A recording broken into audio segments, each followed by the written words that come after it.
You hear something really kind of weird? I'm begging for it. Allegedly, he's not even buried. They cremated him, or? Where is he buried? Nobody knows. Another state that sucks is California. California's toast. Can't even walk there now. We found out recently that Skid Row in LA is 50 blocks. Hey, Segovia, back with another one. Hope everyone out there is having a good day, y'all. We got a good one coming up today. We got winter storms, we got pizza talk, we got Skid Row talk, plus a lot more coming up in today's video, y'all. Make sure you guys watch from start to finish. That really helps the channel grow. And with that being said, let's do what we came here for. Let's get into it. Sit back, relax, and you know the rest. Enjoy the show. Where do billionaires come from? Billionaires come from industries like Silicon Valley, Wall Street. Where do those people come from? Somebody at Silicon Valley comes from Stanford University. Where are all the big Silicon Valley founders and entrepreneurs from? They all come from Stanford University, which is the premier college that's in that area. And so you understand that it's a intelligentsia, academic, money, and political system. And once you understand that we have a system that isn't primarily about elections, then you maybe begin to understand how influence is actually exercised in the country. And I would say that for the most part, people's understanding of politics is basically correct. I think what they get wrong is they don't see how particular groups or special interests will try to control the bottlenecks or particular choke points in the system. So, for example, a lot of people talk about AIPAC, American Israel Public Affairs Committee, and they like to say, well, when you look at the biggest contributors, the biggest lobbies in politics, AIPAC doesn't tend to show up. Well, why is that? It's how AIPAC operates. AIPAC doesn't actually do a lot of direct giving to a particular politician.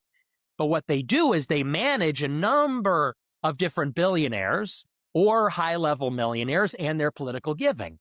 So they'll find the candidate they like, and if that person pledges allegiance to Israel, they'll pick up the phone and they'll call their group of donors, and all those donors will give as individuals. This way, it doesn't show up on the paperwork. This is one of the ways it's concealed and obfuscated. The jobs that are going to be lost in the world for the young people, in legal, in marketing, in junior finance, in junior fashion, in junior editorial, it's not going to happen in the distant future. It's happening this year, and it's going to happen much faster than anybody believes. And it's either going to fuel a disastrous political environment because extremism on both sides is going to get out of control, or it's going to open up one of the most compassionate and creative periods in the history of mankind because it's going to be so massive that we're going to need to gather together in the formation of this new economy, because every single one of us is going to either be directly affected by it in our own careers, or we're going to have a family member or multiple family members who are affected by it, and you can either help them or abandon them. And I hope people make the choice to help. So I'm about to make some salmon. I got all this set up. Grill is smoking. Bro, look. Oh my God! It's moving. Dude, stop. I mean, this is wild caught, has worms. fresh salmon. To purify parasites. No way. 4 times a year. Hey, no, look, be honest. I don't want to get cursed. Listen, I'll give you the money just to give you the money, but I just want you to be honest. Is this cursed, though? Yes. Yeah. Let me put it back. It is, bro. Oh, nah, bro. This just keeps on getting weirder. These are 2 different women named Erica Kirk, both spelled with a K. One was the First Lady of Florida in the 1960s to the 70s, married to former Governor Claude Kirk, who passed in September, almost similar to Charlie Kirk. Claude Kirk was even mentioned as a presidential and vice presidential candidate. And when he introduced Erica to people, he introduced her as Madame X. All of these massive stories came up because everyone wanted to know who she was. And this is the other Erica Kirk people know today, and the one we've all seen all over the news for the past couple of months. But here's where it gets even crazier. They even look similar. Blonde hair, same camera-ready, polished vibe, both in the political scene, and both even married Republicans. Even the makeup style seems a bit similar. Even articles back then talked about her emerald green eyes. And what's the first thing people notice about Erica Kirk today? Her eyes. All I'm saying is pattern recognition matters, and it just keeps on getting weirder and weirder. Allegedly, he's not even buried. They cremated him, or Where is he buried? Nobody knows. They're saying that they buried him somewhere, but there's no record. They didn't disclose it. They're saying that it's for security and making sure nobody defaces the property. But like, that's what security's for. I don't get it. Like, we even know where Elvis and Michael Jackson's buried, but we don't know where he's buried. And there's no official death certificate either. I've had the remote viewers looking at that Tyler Robinson kid too. What they see? I think he's just a pawn. Yeah. I don't know if it's MK Ultra or if it's some type of blackmail. It's something. Like he definitely didn't do it though. Yeah. I just think that it's weird that he went to a school that has a CIA program and then drops out. We believe that outside the United Nations, this is the largest gathering of global leadership of the post-COVID period of time. For many people, this meeting feels out of step with the moment. We hear all about the elites. And how does that play out in an age of populism? How does an established institution make a difference in an era of deep institutional mistrust? And there's some truth to the critique. I believe in this forum for a long time. I certainly wouldn't be leading this if I didn't believe that we can change and make the world better. But it's also obvious that the world now places far less trust in us to help shape what comes next. If the World Economic Forum is going to be useful going forward, it has to regain that trust. We got the leader of the world pretty much telling other leaders who made us lose the trust in them that they need to gain the trust back. So is this trust going to be authentic? Or is it just going to be, you know, maybe we'll give them a little check in the mail, right? A little $2,000 check, right? Make them happy. Make them trust us again, right? Snakes, y'all. Snakes. In this interview with Macron at Davos, but where are they for real? Does this look normal? I'm extremely happy to be here, and it's great to be here, as the Financial Times would say. So let's try to address the key challenge of this world in a few minutes' time. But it's clear that we are reaching a time of instability, of imbalances, both from the security and defense point of view and the economic point of view. Look at the situation where we are. I mean, a shift towards autocracy against democracy, more violence, more than 60 wars in 2024, an absolute record, even if I understood a few of them were fixed. And conflict has become normalized, hybrid, expanding into new domains, space. The world is in chaos because of them. This guy that said they don't trust us no more, it's because of you. It's because of them this world is in chaos. It's because of them there's wars, that some of them are fixed, like he said. It's because of them that grocery prices, gas, housing, cars, debt, it's because of them. They're all capitalizing on it. They're all rich with their fancy glasses, $10,000 suits, right? While we're down here suffering, y'all. And like I always say, they're all friends. Look at them. They're all in the room together, talking about how great their country is and how crappy ours is, how great their lifestyle is and how crappy the regular person is. It's terrible, y'all. I'm sick of it. This because I don't know how the fuck they ended up doing this, but apparently the United States military, whenever they were capturing Maduro, literally started using like psychic weapons. Did the U.S. military deploy a secret sonic weapon during the raid in Venezuela? According to witnesses on the ground, the operation began with an unexplained radar blackout. Just imagine that, bro. Like, the entire fucking power for the country just goes out. A massive drone swarm and the sounds of helicopters. Oh my god. Despite being outnumbered 5-1, the small U.S. Special Forces team faced less resistance. Why? Reports indicate soldiers suffered from vertigo, vomiting. So they went in there 5-to-1 odds, and they didn't even lose a single guy. Holy fuck. And internal bleeding. Oh my god. Military analysts believe this was a soft kill operation, likely utilizing a high-power microwave device. More detail all in the video ahead. What the fuck? Based on witness testimony, here's how the event likely occurred. Venezuelan soldiers were on standard guard duty when their radar systems suddenly shut down without warning. Everything just shut down. Immediately after the blackout, a massive drone swarm appeared over the facility, followed by 8 helicopters equipped with unidentified technology. They don't even know what it is. A 20-man team of Delta and Special Forces operatives deployed from the helicopters. 20 guys. The encounter took a mysterious turn when the defending force of 100 soldiers reportedly froze, leaving them unable to compete with a smaller elite team. Witnesses noted that the Delta Force operatives fired with impossible precision, estimating a rate of fire near 300 rounds per minute per soldier. Things we can't even... Not even in video games. Yeah. It is theorized that Black Hawk helicopters were used to video deploy game? this Yes. capability, utilizing disc-shaped radar attachments to launch a directed beam at the opposing troops. Jesus. They reported internal trauma.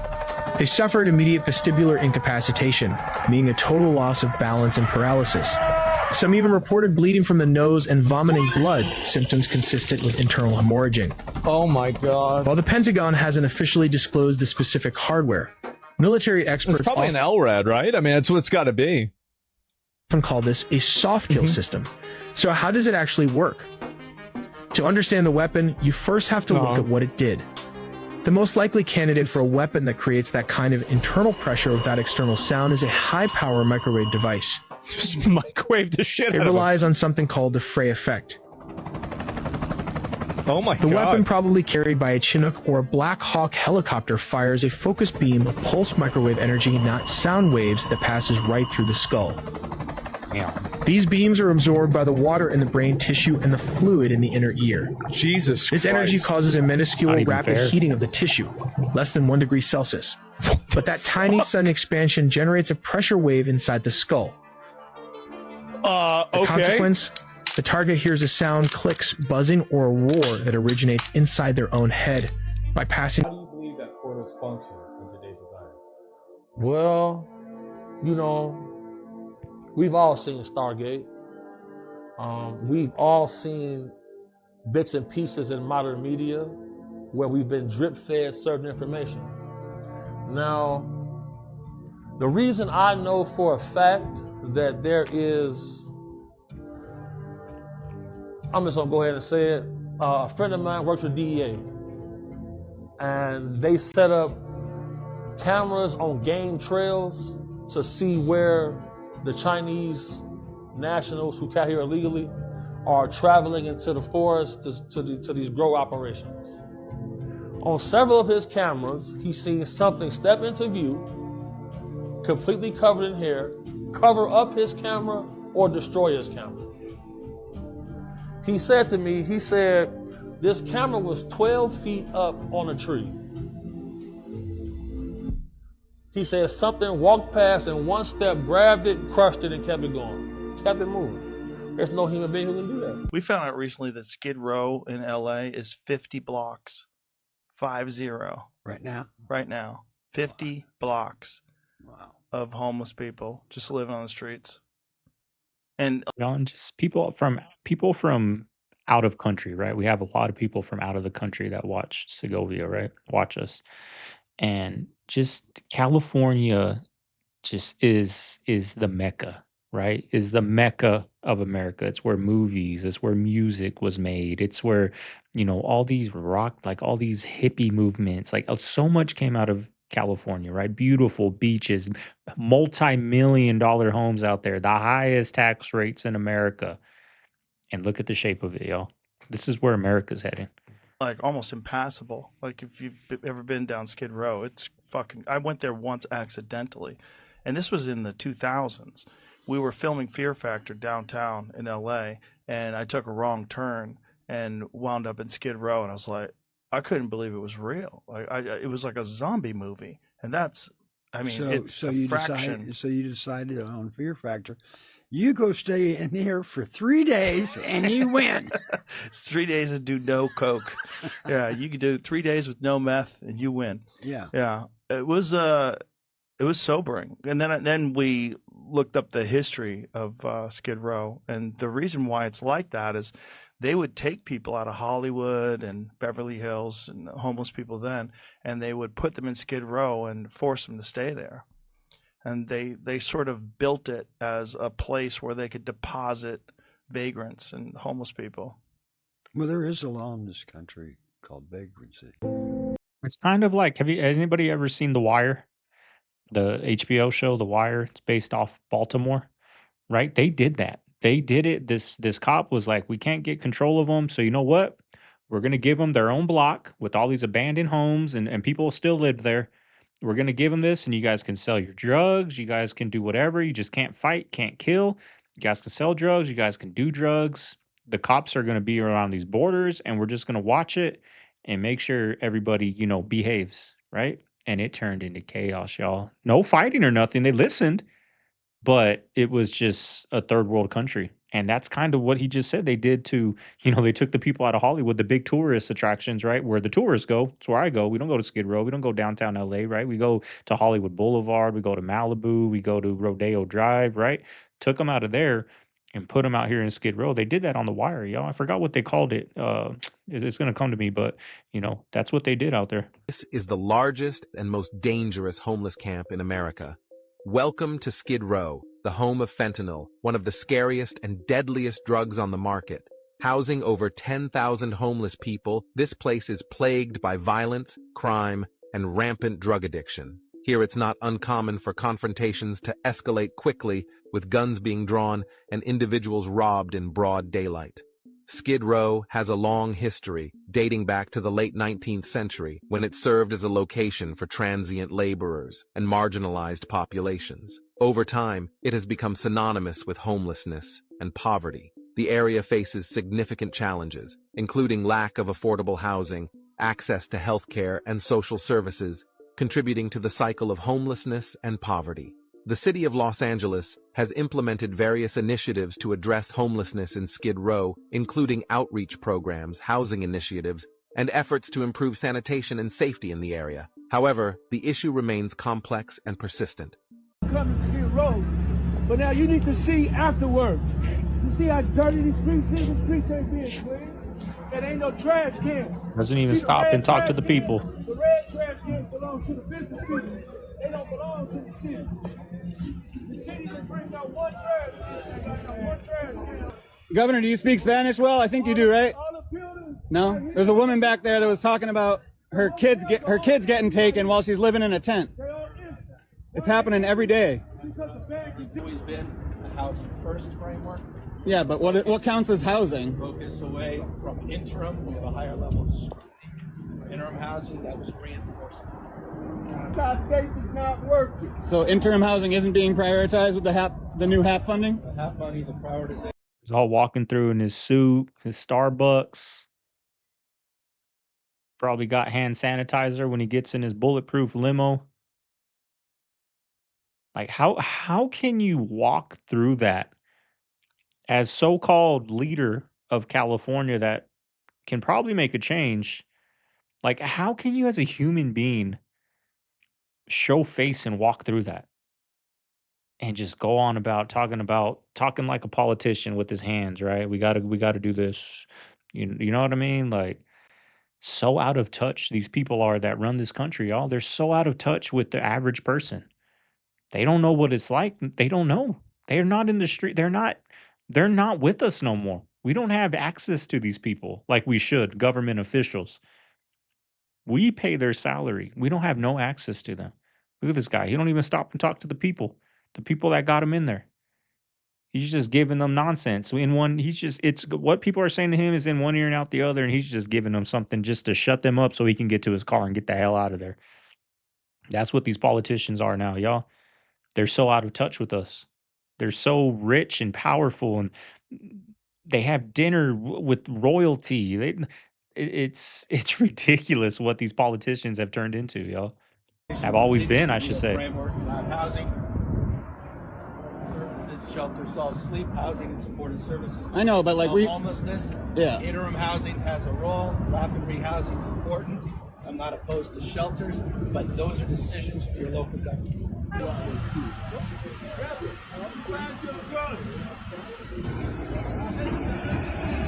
Do you have a site or social, or are you doing this for yourself? We're from Los Angeles Community Action Network. Okay.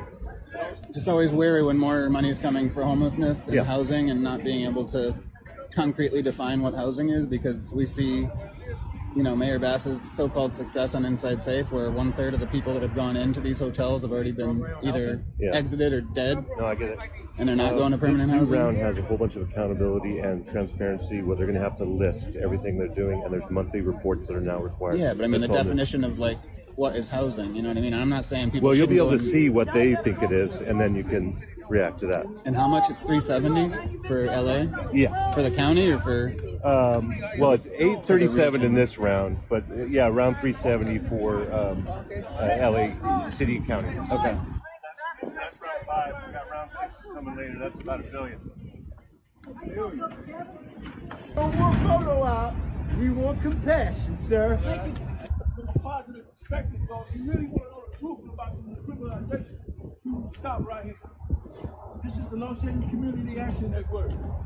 Right. Place you need to come and holler at. Doesn't even look at This is him. where I work at. You work right here. This is where I work at, right? Why come they didn't invite us to the meeting? Then we'll let you know, man. They don't want to know the truth of what's going on. Right? We got mutual aid spots out here helping because we can't get nothing else. We got to do it for ourselves. You can see things from the great perspective how it is. Right? Or you can see it from the criminalization. But that ain't going to get it. Because that's been the problem. Chief Brighton came through here. And I was on cop watch, monitored him, and we sent him out of here. America's top cop couldn't do it. So if America's top cop can't do it, it ain't to be done. Take care, man. All right. There, have a good day. Spend time with you. All right, thank you. Nice guy. All right. You're a nice guy. General. Hard to forget. Yeah. Well, I'm reminding you. Yeah. It's good answer. All right. Do the right thing. That's the thing. Another state that sucks is California. California's toast. Can't even walk there now. So sad. I went there last Christmas. Dude, I couldn't walk anywhere. They literally have sewage dumping in the oceans where I used to live. Mexico dumps the sewage in the oceans. Mexico does? Yeah, right there. I lived in San Diego, so right there, you can't even go in the ocean. You'll die. I mean, famous surfers have been killed. Holy. Tragic. How are they allowing that? That's crazy. I don't know. I'd love to know. When there's not sewage in the ocean, there's sewage on the streets. The whole place smells like a sewage. I'm not even exaggerating. If you go to my hometown in San Diego, anywhere you go, it smells like a sewer. I'm not exaggerating and not joking. It doesn't matter where you are. I remember stepping out of my hotel room all excited to look at the ocean breeze and smell that. I smelled sewage. I just went to San Diego in September and it was beautiful, right? San Diego's still beautiful, but I haven't been to LA since 2016, 2017, pre-pandemic and all that. I haven't been to LA in a very long time, y'all. But San Diego. But I did go like to the tourist spots of San Diego, right? Like Old Town and things like that. But it was still beautiful as always. But there is a lot of different things out there that I've noticed. Yeah. Call me. Well, she's not breathing.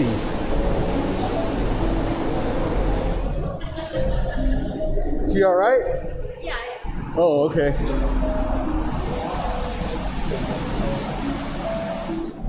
Yeah, this is Arizona, y'all. Phoenix. This is Phoenix, y'all. Right Excuse me, there are you under. okay? You just taking a short nap? Oh, all right. Just thought I'd check on you.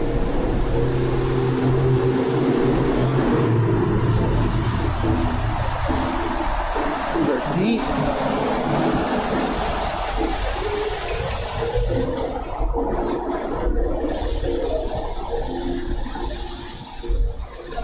See, like I was saying recently in a recent video, y'all, like these people are just doing drugs down there all day, right next to a busy, it's like an underpass, and cops drive by. DEA drive by there, I'm sure, every day, going to work, coming home, whatever, and nothing, y'all. They're not even trying to fix it.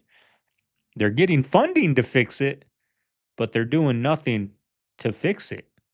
They're keeping all that funding.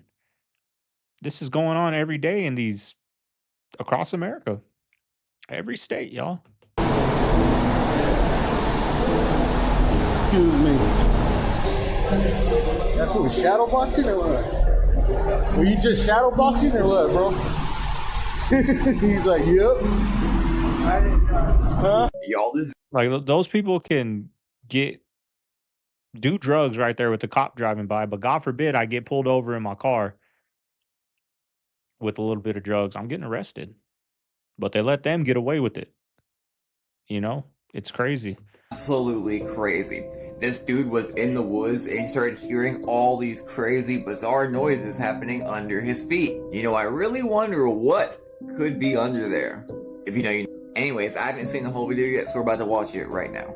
No idea what's going on, but listen to this.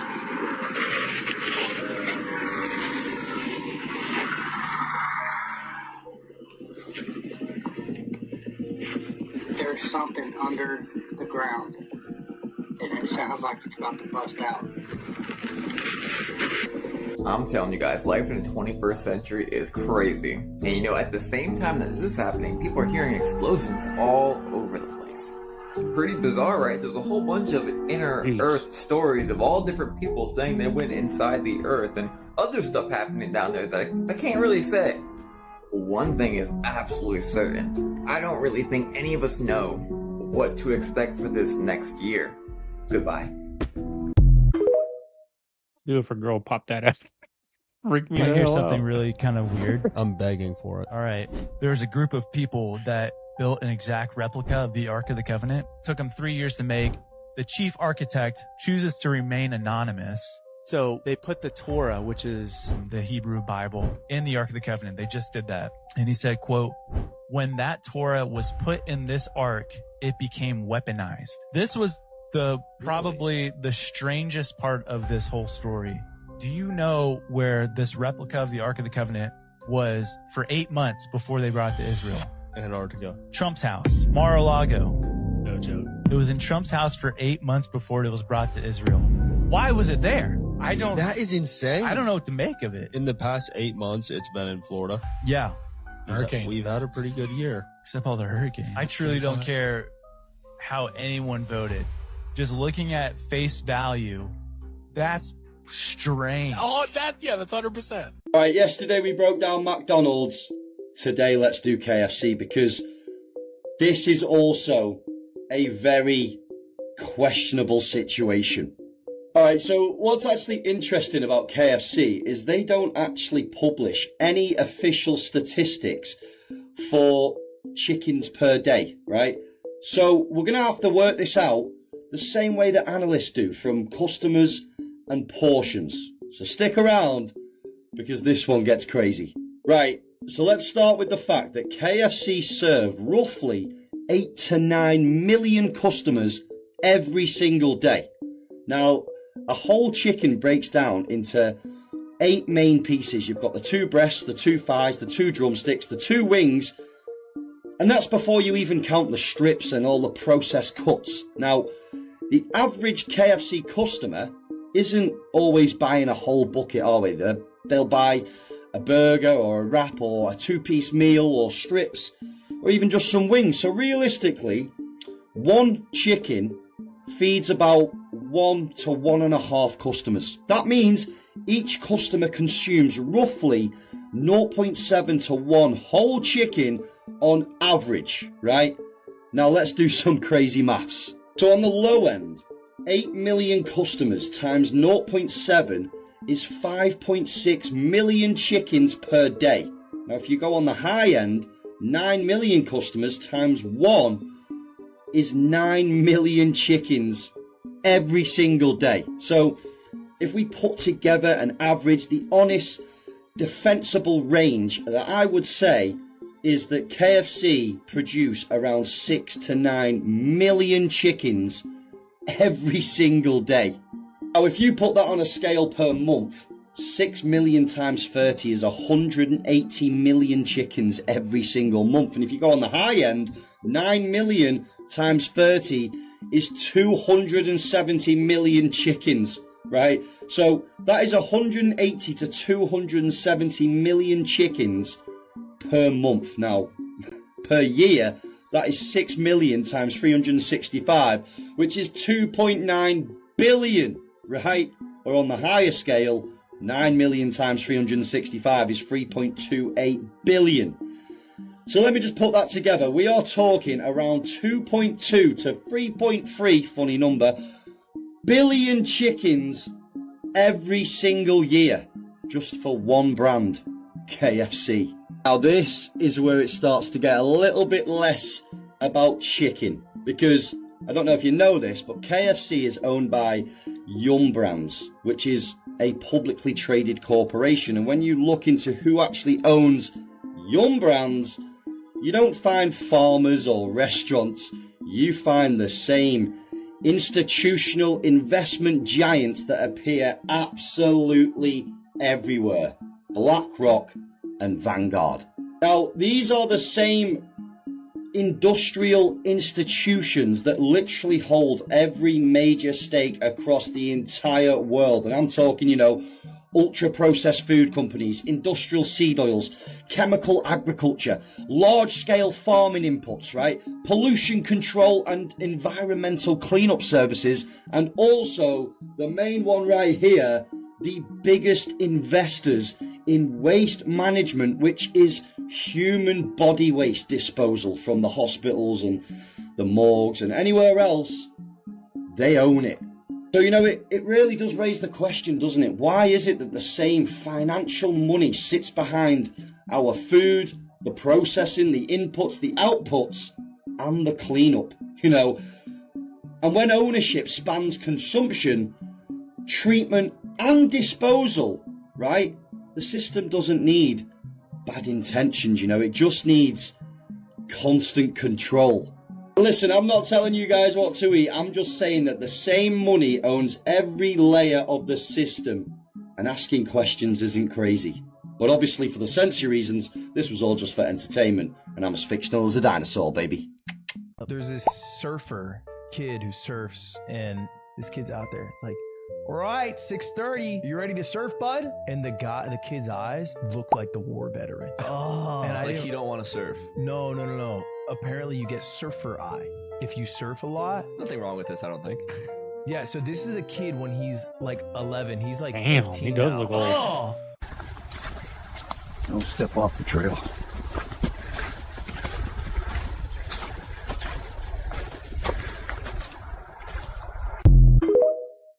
Oh, that happens to me sometimes when I'm hiking. Like one of the last times I was hiking, there was just he was an older man. Now, of course, I turned around, he was still there, but he just looked off, right? He just looked off. Like to me, he looked like a ghost when I walked by him. I just felt something weird. Like I even turned around, like just to watch him, make sure he's walking away, not like some crazy. I don't know, y'all. There was just something weird about this guy. He looked like a ghost when I walked by him. He didn't look there, and he was out there hiking on the mountain. It was great. I see not a lot, but I see it sometimes when I walk by people, and I'm like, I wonder if that's like just a spirit out here. Like sometimes I think that when I walk by people, because most of the time when you're on the mountain, like people are in good moods. Like people are like, hey, how's it going? Like a smile, like some emotion, right? But every once in a while, you walk by some people and they don't even head nod, nothing, right? It's weird.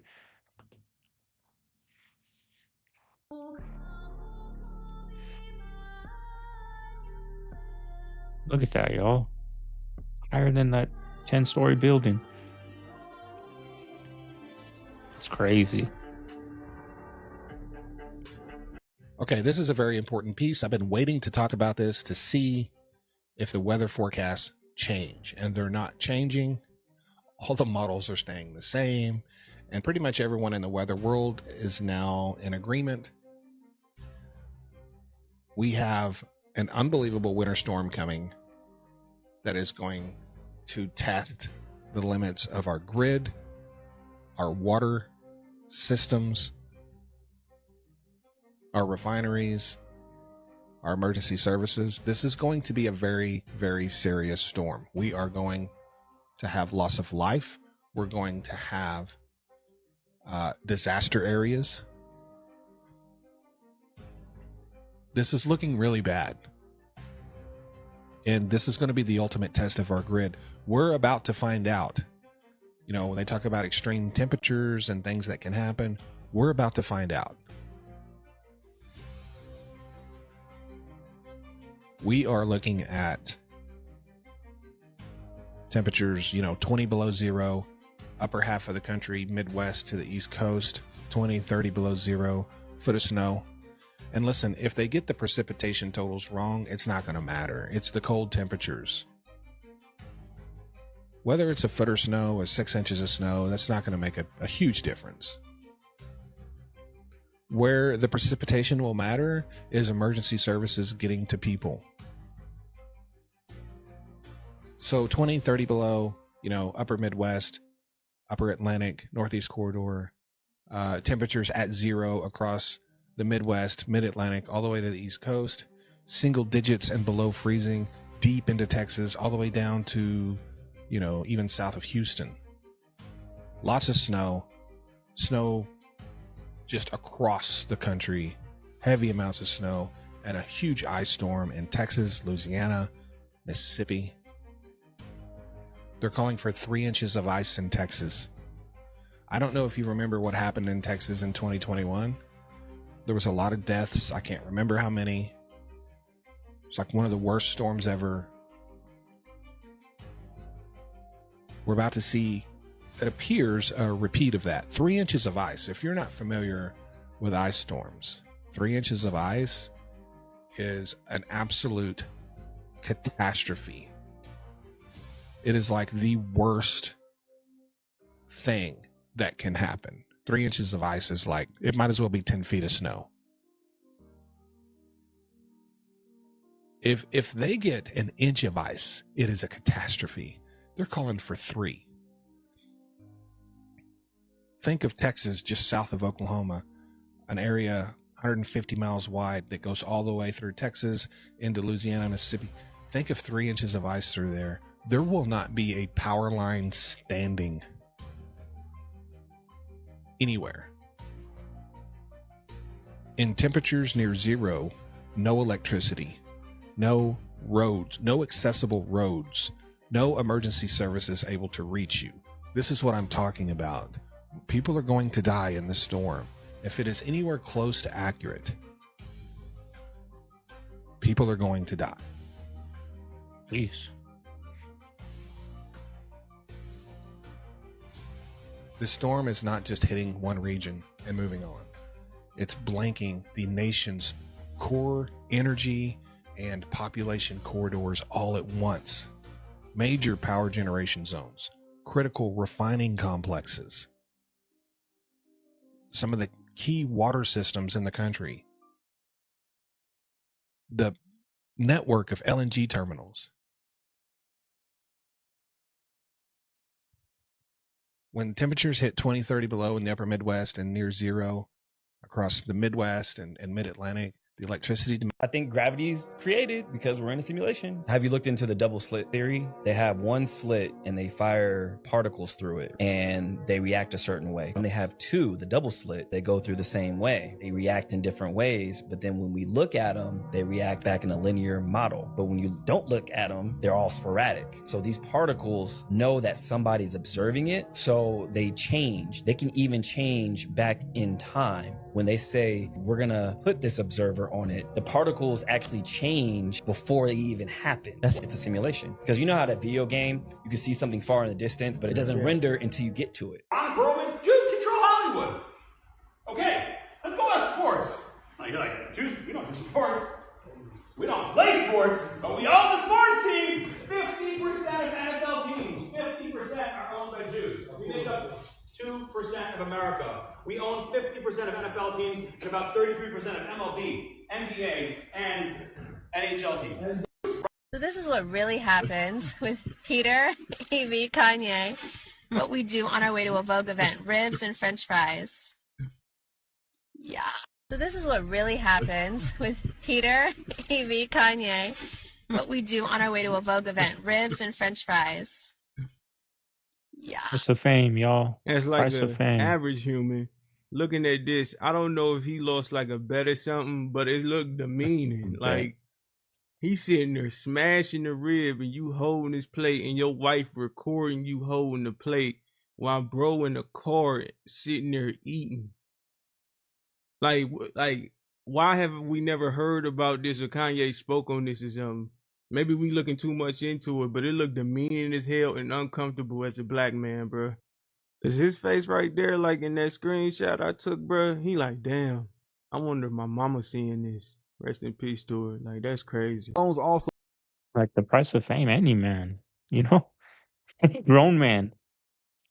I'll hold the plate for my boy, my son, but I wouldn't hold the plate like that's the price. And then your wife is filming it, making a joke out of it, y'all. Like the price of fame, some people, the levels they go to be in those rooms with these people, and he at that time he probably had everything. He didn't need nothing. But you see how quick they take it away if you don't fall in line. Where's he at now? Right? See how quick they flip the script. You're crazy. Took all your money. You're not a billionaire no more overnight for what he said.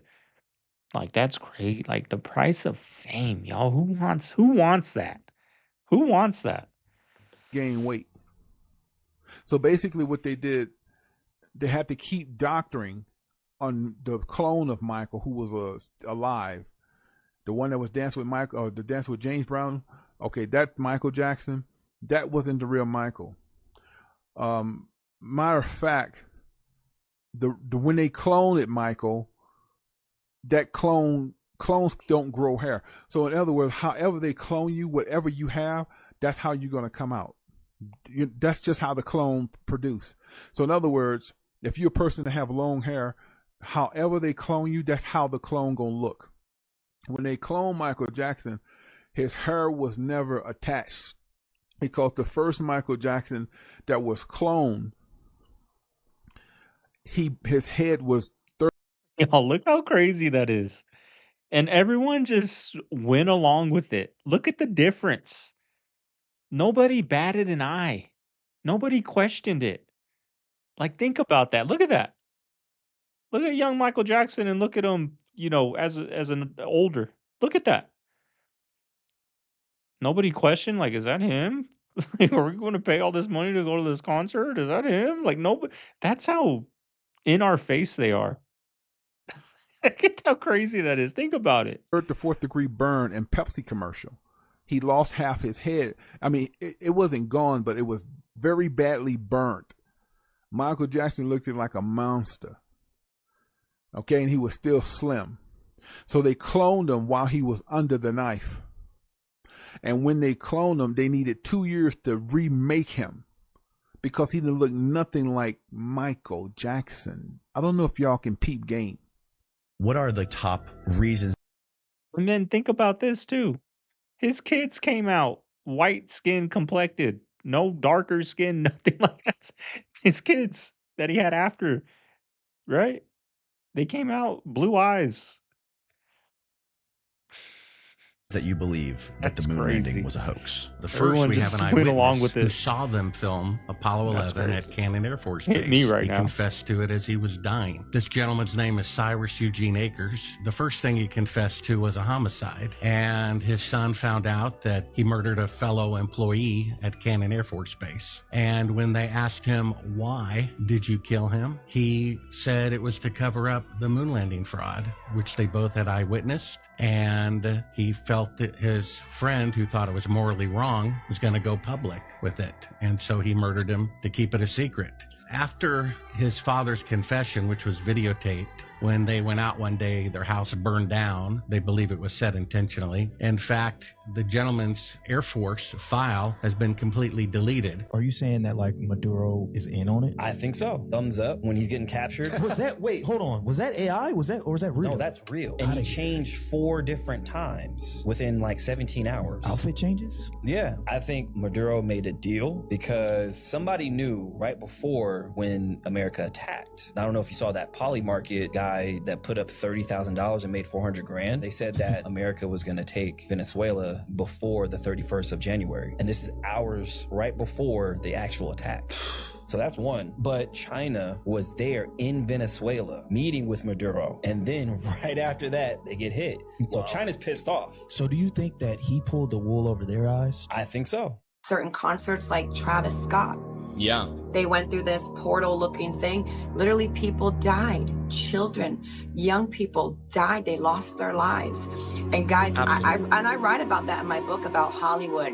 Whether people want to believe it or not, and they think it's a conspiracy thing, there are people that are doing things and having to do certain horrific things I don't even want to go into so they can climb a ladder. It gains them power in this world. Let me just break this down very simply. Any normal person who accidentally unalived 10 people, they'd probably struggle to live with themselves. Just Google said artist. Let's have a look if they look like what happened is bothering them, and it'll just give you the answer that these people that everyone idolizes do not give a shit about their fans. Stop worshiping false idols. The entertainment industry, they're all minions to the devil's domain. Wake up. I don't know, y'all. Like, there's a reason why a lot of these celebrities are constantly high, drunk. There's a reason, y'all. They're masking that pain. Now, is it pain from things they did with their fans? Or is it the pain that the things they did to get to that fame? That's the pain, right? They have to feel it. I mean, we're human. Are we human? Are they human? I don't know. But if they are human, you gotta look in that mirror every day. I don't care who you are, Superman. Look in that mirror, doing what you do to get that fame, knowing it's not authentic. It's hard to sleep at night, y'all. But anyways, y'all, I hope you guys enjoyed today's video. Cut it short. We got 20 minutes left. We could have had an hour banger here, but I gotta cut it short, y'all. I got my family coming tomorrow. I gotta clean up a little bit. I gotta go. I don't think I'm gonna get a haircut, y'all. I kind of want to switch it up, let my sides grow. I'm kind of done with that skin fade, so I ordered some